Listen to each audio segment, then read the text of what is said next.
Баршаңызға қайырлы кеш. Бүгін сіздермен осындай дәмді әрі керемет болып шығатын шоколадты пирог рецептімен бөлісемін. Видеоны соңына дейін көріңіздер. Алдын ала құрамына керекті заттарды дайындап аламыз. Електен өткізіп алған ұнымызды және електен какао ұнтағын және қопсытқышымызды жақсылап електен өткізіп алып араластырып қоямыз. Дайын тұрған ыдысымызға жұмыртқамызды, қантымызды салып жақсылап ағарғанша көпіртіп аламыз.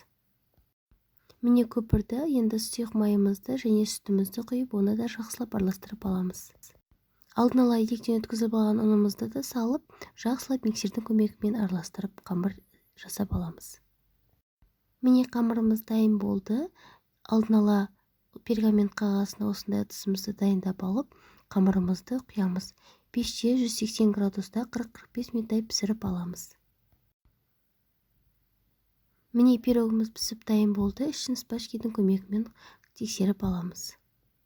Пирогымыз суығанша біз ганажымызды дайындаймыз. Сары майымызды, шоколадымызды салып, отқа жақсылап ерітіп аламыз. Міне дайын болды, оны да суытып аламыз.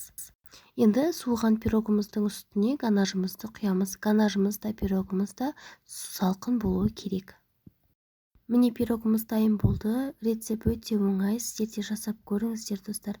Өте дәмді болып шығады, әрі жұмсақ болып шығады. Шаймен ішкенге өте дәмді. Осы видеом сіздерге ұнаса, лайк басып комментарий қоюды ұмытпаңыздар. Әлі көптеген рецепттер болады. Сол себепті YouTube арнама тіркелуді де ұмытпаңыздар. Сіздермен болған Жансұлу.